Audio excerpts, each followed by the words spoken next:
नमस्कार दोस्तों, डिजिटल गुरुकुल में मैं श्रीकांत आप लोग सबका एक बार फिर से स्वागत करता हूं। दोस्तों, आज हम लोग बात करेंगे एक बहुत ही इंपॉर्टेंट टॉपिक, वो है भारत की संसद के बारे में, यानी पार्लियामेंट ऑफ इंडिया के बारे में।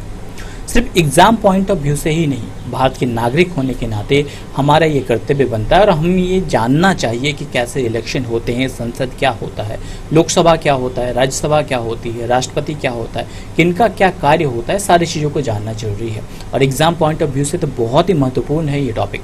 सो मेरे साथ अंत तक जुड़े रहें। चलिए दोस्तों, देर न करते हुए सेशन की शुरुआत करते हैं। बात करेंगे हम लोग भारत के संसद के बारे में, यानी पार्लियामेंट ऑफ इंडिया के बारे में। बेसिक से शुरुआत करेंगे, लास्ट में एमसीक्यूज के माध्यम से सारे क्वेश्चन को भी हम लोग कवर करेंगे। बट ये शुरुआत कब हुई या कैसे आई ये? भारत के संविधान में संसदीय प्रणाली जो है वो ब्रिटिश संविधान से ली गई है। और ये संसद बना किससे है, यानी कंसिस्ट ऑफ।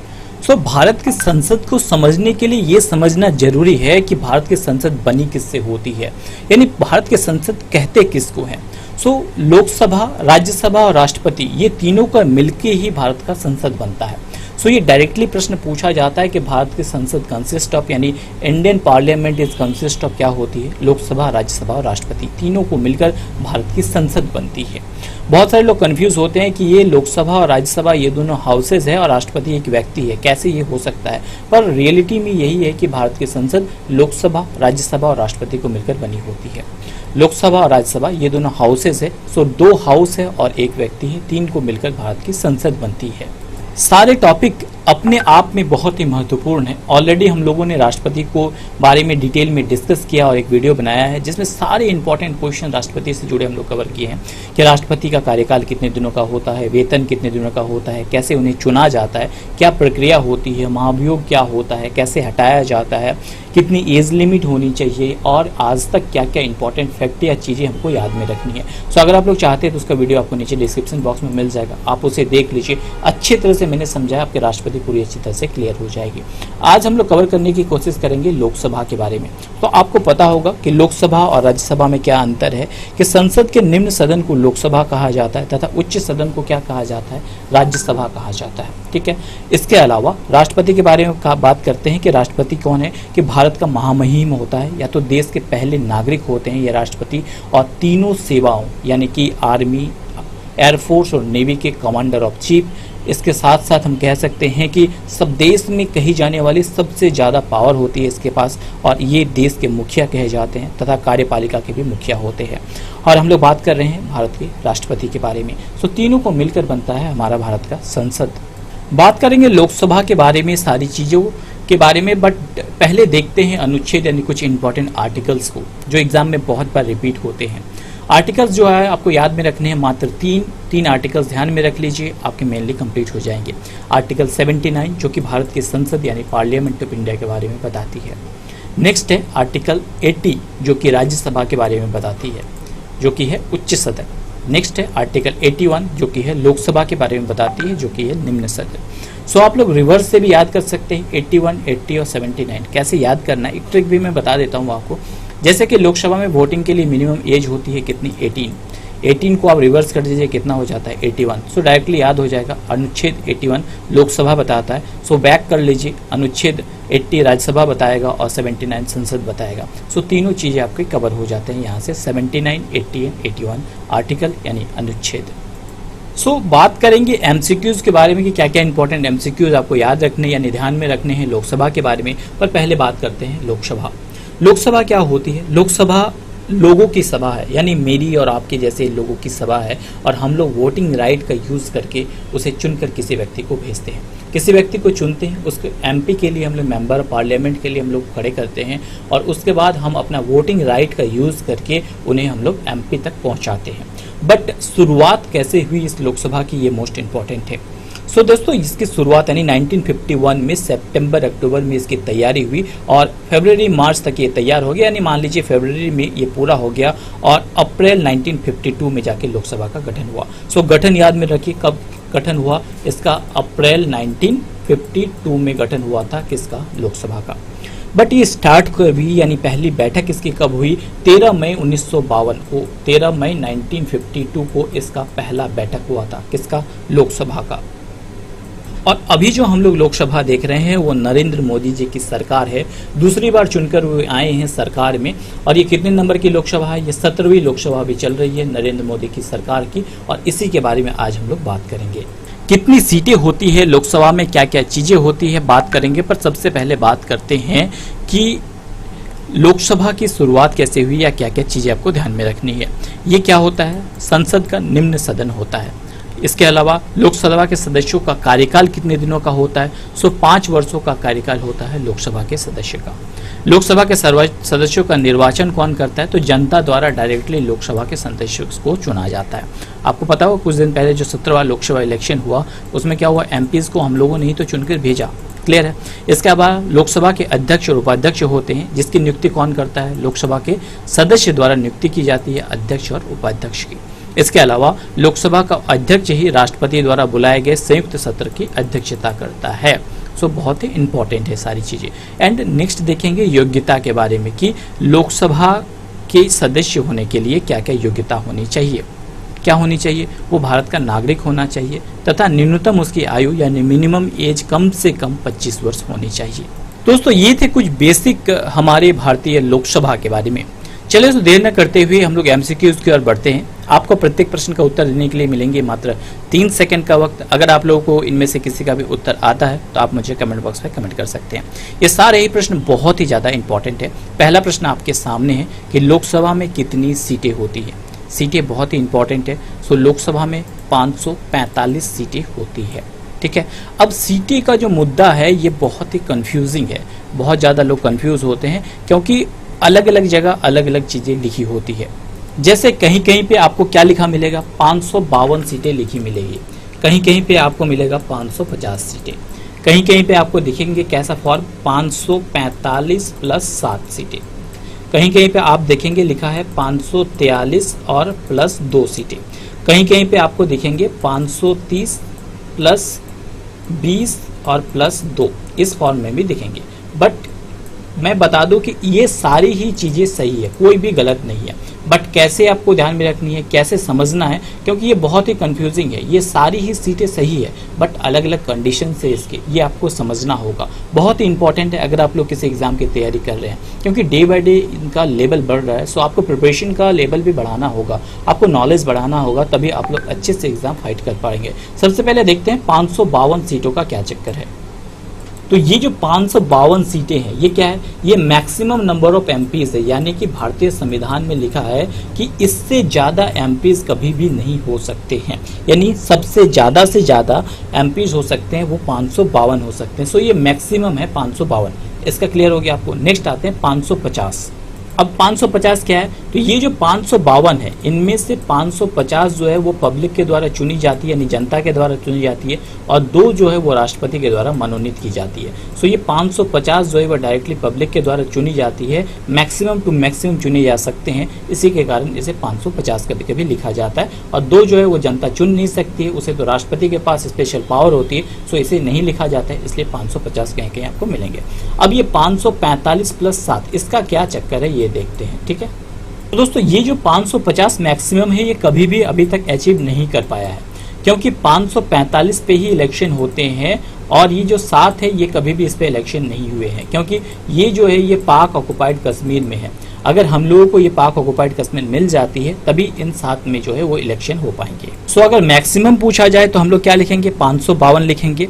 उनमें से अगर 2 हटा दिया जाए जिन्हें राष्ट्रपति द्वारा चुना जाता है तब मैक्सिमम क्या हो जाएगा? 550 हो जाएगा। इसके अलावा 545 में इलेक्शन होते हैं और 7 जो है वो किसके द्वारा? पाक ऑक्युपाइड कश्मीर में है, जिसमें इलेक्शन नहीं होते हैं। अब ये 543 प्लस 2 ये क्या है?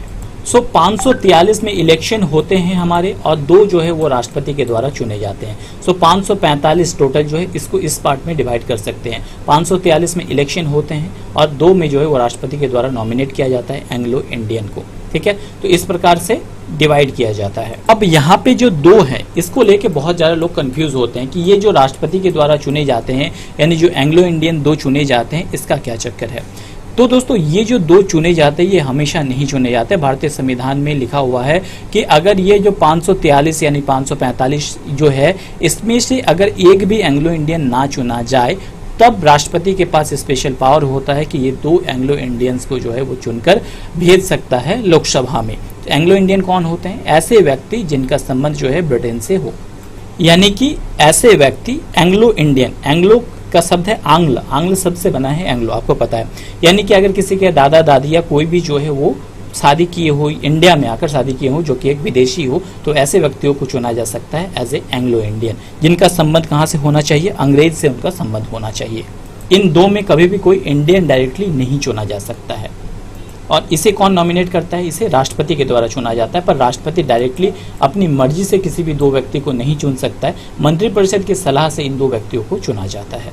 चलिए अगले प्रश्न की ओर बढ़ते हैं कि लोकसभा को अन्य किस नाम से जाना जाता है? तो सही उत्तर है, लोकसभा को हम लोग किस नाम से जानते हैं? निम्न सदन के नाम से जानते हैं, अस्थायी सदन के नाम से जानते हैं, या तो लोकप्रिय सदन के नाम से जानते हैं। यानी सही उत्तर होगा यह सभी। लोकसभा को निम्न सदन, अस्थायी सदन या लोकप्रिय सदन, इन तीनों नाम से ही जाना जाता है। अगला प्रश्न आपके लिए बहुत इजी हो सकता है। थोड़ी देर पहले मैंने बताया भी कि लोकसभा का वर्णन किस अनुच्छेद यानी भारतीय संविधान के किस आर्टिकल में किया गया है? तो सही उत्तर होगा कि लोकसभा का वर्णन हमारे भारतीय संविधान के आर्टिकल 81 में किया गया है। थोड़ी देर पहले मैंने बताया आपको कि लोकसभा का वर्णन है आर्टिकल 81 में, जिससे कि आप लोग 18 साल मिनिमम एज है उसको उल्टा करके कर सकते हैं आर्टिकल 81। राज्यसभा का वर्णन है आर्टिकल किसमें? 80 में, जबकि भारतीय संसद का वर्णन है आर्टिकल 79 में। ये तीनों तो आपको याद हो जाते हैं। बट दोस्तों थोड़ा सा टफ एग्जाम हो रहा है और एग्जाम में पूछा जा रहा है, जैसे कि थोड़ा सा आप लोग हायर एग्जाम दे रहे हैं तो उनमें पूछा जा सकता है कि ये जो मैंने थोड़ी देर पहले एंग्लो इंडियन के बारे में बताया कि 2 एंग्लो इंडियन को राष्ट्रपति के द्वारा मनोनीत किया जाता है, सो इसके बारे में वर्णन भारतीय संविधान के किस आर्टिकल में है? सो इसके बारे में आर्टिकल 81 में कोई वर्णन नहीं है। इसके लिए 2 आर्टिकल आपको ध्यान में रखने हैं। एक तो आर्टिकल कौन सा? 331, और दूसरा कौन सा आर्टिकल ध्यान में रखना है? आर्टिकल 366। ठीक है, आर्टिकल 331 में सीट्स के बारे में लिखा है कि 2 एंग्लो इंडियन को चुन सकता है, किसके द्वारा? राष्ट्रपति के द्वारा मनोनीत की जा सकती है। और आर्टिकल 66 में लिखा गया है परिभाषा, यानी एंग्लो इंडियन किसे कहा जाएगा, इसकी परिभाषा में लिखा गया है कि मूल रूप से जो है इंडियन है, इसे परिभाषा के बारे में लिखा रहा है। यानी कि एंग्लो इंडियन किसे कहेंगे? जिसके फादर या मदर, ठीक है, जिसके फादर या जिसके ग्रैंडफादर, जिसके पिताजी या दादा अंग्रेज रहे हो या मूल रूप से इंडियन हो और माँ मूल रूप से इंडियन हो, उसे ही हम लोग एंग्लो इंडियन कहेंगे। और इसके बारे में आर्टिकल 366 में लिखा है, जबकि सीट्स के बारे में आर्टिकल 331 में लिखा है।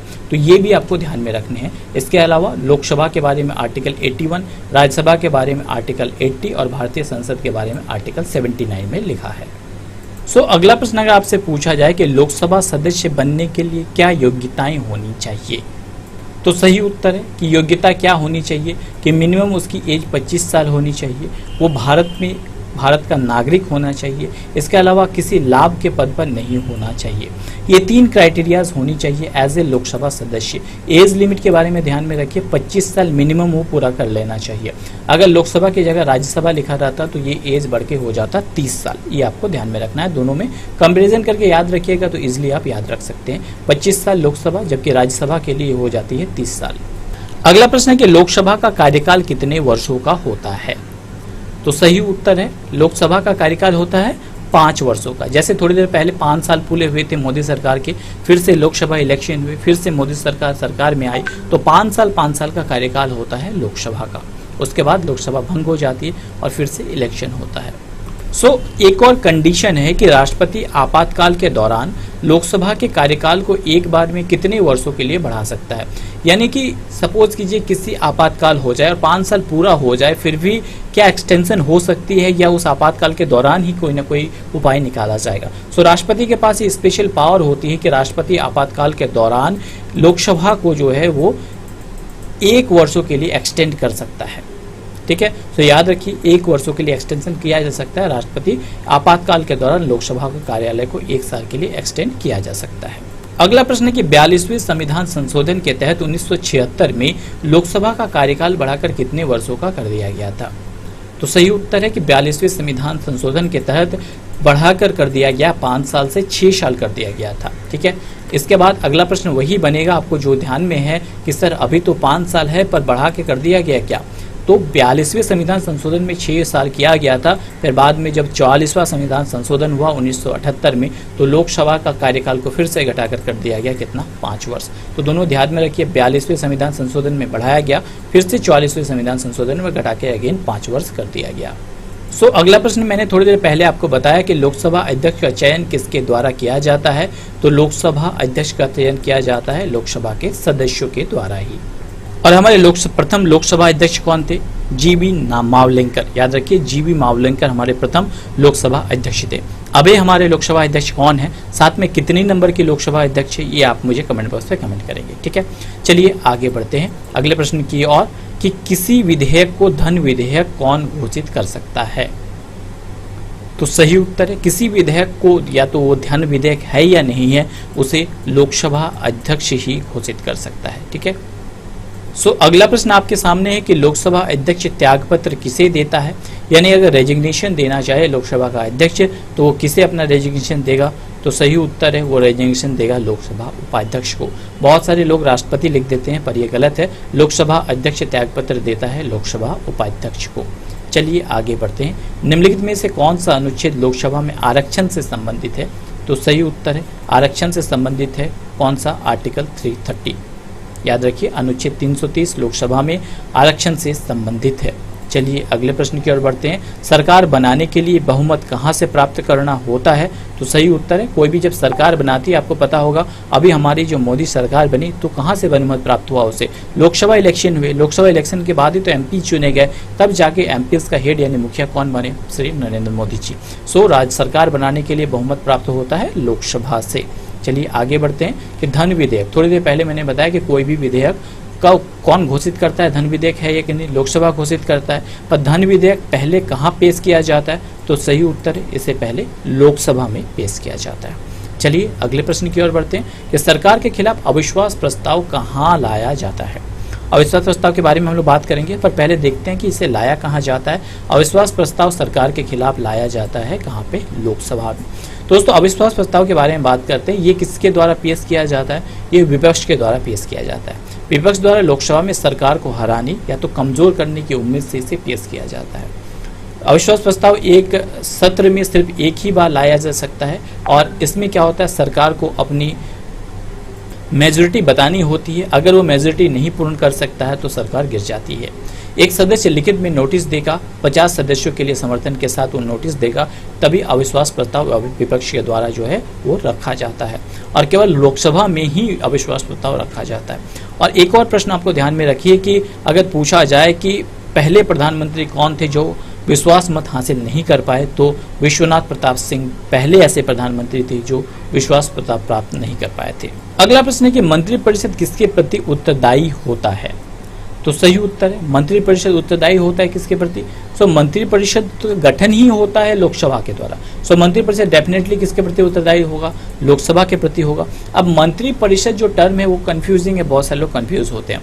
बता दो, मंत्रिपरिषद जो होता है वो कैबिनेट मंत्री, राज्य मंत्री और बिना विभाग के मंत्री को मिलकर हम लोग कहते हैं मंत्रिपरिषद। और उसका मुखिया कौन होता है, यानी अध्यक्ष कौन होता है, प्रधानमंत्री होता है। मंत्रिपरिषद आप लोगों को समझ में आ गया कौन होता है, कैबिनेट मंत्री, राज्य मंत्री और बिना विभाग के मंत्री, ये तीनों मिलकर बनते हैं मंत्रिपरिषद, और ये उत्तरदायी होता है लोकसभा के प्रति। और मंत्रिपरिषद ही सामूहिक रूप से लोकसभा के प्रति उत्तरदायी होता है। चलिए आगे बढ़ते हैं अगले प्रश्न की ओर कि भारत में प्रथम लोकसभा का गठन कब किया गया। तो सही उत्तर मैंने बताया थोड़ी देर पहले कि 17 अप्रैल 1952 में गठन किया गया था, पहली लोकसभा का गठन किया गया था। और फर्स्ट लोकसभा हुई थी 13 मई 1952 में हुई थी, और पहली लोकसभा में 489 सीटों पे इलेक्शन हुए थे। याद रखिए कितने सीटों पे, 489 सीटों पे इलेक्शन हुए थे प्रथम लोकसभा में, बहुत बार पूछा जाता है। और इसमें सबसे ज़्यादा सीटें जो है किसने हासिल की थी, कांग्रेस पार्टी ने हासिल की थी। और दूसरे नंबर पे भाकपा थी, याद रखिए भाजपा नहीं है ये, भाकपा, ठीक है। दूसरे नंबर पे भाकपा थी, जिसे भारतीय कम्युनिस्ट पार्टी कहा जाता है, ये दूसरे नंबर पे थी। इस वक्त भारत की दूसरी सबसे बड़ी पार्टी थी भाकपा, और पहले नंबर पे थी कांग्रेस, ठीक है। और भारत में प्रथम लोकसभा का गठन हुआ था 13 अप्रैल 1952 को। कहीं कहीं भी यहाँ पे आपको 13 मई 1952 भी दिख जाएगा, पर दोनों ही सही है। अप्रैल और मई कहीं कहीं पे अंतर मिल जाते हैं अलग अलग पुस्तकों में। 13 अप्रैल 1952 या 13 मई 1952 दोनों में से एक आपके ऑप्शन में रहेंगे, पर दोनों ही सही है। याद रखिए 13 मई 1952 पहली लोकसभा का गठन हुआ था, या तो 13 अप्रैल 1952, और 1954 में हुआ था राज्यसभा का 1954 में। हमने राज्यसभा नाम दिया था 1954। तो यहाँ आपको कुछ बातें ध्यान में रखनी है, जैसे सदन की कार्रवाई के लिए न्यूनतम 1/10 सदस्य उपस्थित होना जरूरी है। इसके बिना सदन की कार्रवाई नहीं होगी, चाहे वो राज्यसभा हो। इसे क्या कहा जाता है? इसे गणपूर्ति कहा जाता है। इसके अलावा पूछा जाता है, बहुत बार पूछा भी गया कि पहली लोकसभा महिला अध्यक्ष कौन है, तो मीरा कुमारी है। और पहले अध्यक्ष कौन थे, तो जीबी मावलंकर थे। पहली महिला अध्यक्ष याद रखिए मीरा कुमारी, और पहले अध्यक्ष थे जीबी मावलंकर। अब यहाँ पे एक टर्म आता है शून्यकाल, यानी 0 आवर। इसके बारे में बहुत सारे प्रश्न बनते हैं और पूछे जाते हैं। 0 आवर का टाइमिंग जान लीजिए, ये 12 बजे होता है, इसी कारण से इसे 0 आवर कहा जाता है। अब ये होता क्या है? शून्यकाल क्या होता है? प्रश्नकाल, जैसे कि सदन की शुरुआत होती है 2 हाफ में होती है, तो फर्स्ट हाफ को कहा जाता है प्रश्न काल, और दूसरे हाफ को कहा जाता है कार्यसूची। ठीक है, फर्स्ट हाफ, सदन के फर्स्ट हाफ को कहा जाता है प्रश्नकाल, यानी 12 बजे से पहले जो सदन होते हैं उसे प्रश्नकाल कहा जाता है, और सेकेंड हाफ को कहा जाता है कार्यसूची। और इसके बीच में जो पड़ता है, यानी 12 बजे एग्जैक्ट जिसके बीच में जो पड़ता है उसे ही कहा जाता है शून्यकाल। सो आपको ये ध्यान में रखनी है, फर्स्ट हाफ प्रश्नकाल, सेकेंड हाफ कार्यसूची, और दोनों के मध्य का समय शून्यकाल कहा जाता है।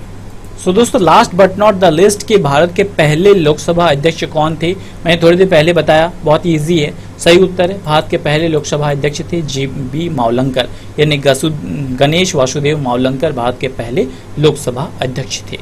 दोस्तों, आज के लिए आपका क्विज का प्रश्न है कि आप मुझे बताएंगे कि यूनिसेफ ने किस भारतीय खिलाड़ी को अपना यूथ ब्रांड एम्बेसडर नियुक्त किया? Hima Das, Mary com, PV Sindhu या साइना नेहवाल? अगर आप लोगों को इसका उत्तर आता है तो आप मुझे कमेंट बॉक्स से कमेंट करेंगे। इसके अलावा मैंने डिटेल में सारी चीज़ें बात की है हिमा दास के बारे में, बहुत ही चर्चे में रही है ये खिलाड़ी। सो बहुत ही इंपॉर्टेंट है आपके आने वाले एग्जाम के लिए। सो आप लोग इस वीडियो को ध्यान से देखिए, बहुत ही इंपॉर्टेंट है, इसमें सारे क्वेश्चंस कवर किए हुए हैं। इसके साथ इस वीडियो का लिंक भी आपको डिस्क्रिप्शन बॉक्स में मिल जाएगा, जिसमें मैंने हिमा दास से जुड़े 20 महत्वपूर्ण प्रश्नों को कवर किया है, जो बहुत ही इंपॉर्टेंट है। तो दोस्तों, आज के लिए इतना ही। आप चाहे तो मेरे साथ मेरे टेलीग्राम पेज और मेरे फेसबुक पेज से जुड़ सकते हैं, इसका लिंक आपको नीचे डिस्क्रिप्शन बॉक्स में मिल जाएगा। सो मैं जल्द ही लौटूंगा नई वीडियो नए नॉलेज के साथ। तब तक हंसते रहिए, मुस्कुराते रहिए। Thanks for watching video. जय हिंद, जय भारत दोस्तों।